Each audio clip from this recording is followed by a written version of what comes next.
ขัวสบับเลขที่5ทับโสโคโซลงวันที่26กรกฎาคม2008อิงตามขัวหมักหักของครูบ่าวสาว ในวันที่8เดือน8 2021ได้มีพิธีสู่ขอครูบ่าวสาว เพื่อเอากันเป็นผัวเมีย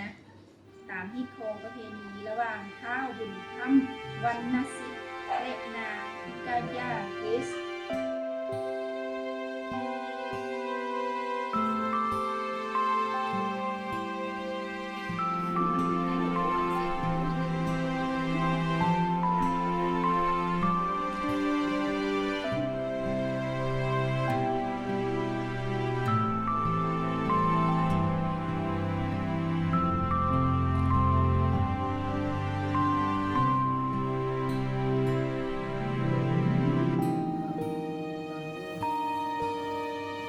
หักกันมาได้หมดแล้วเนาะดีใจกัน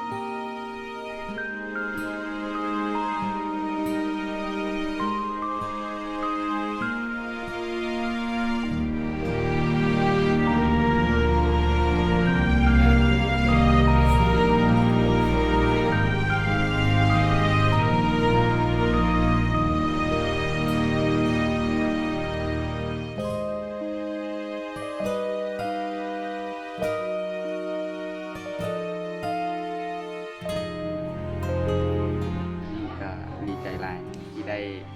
มีโอกาส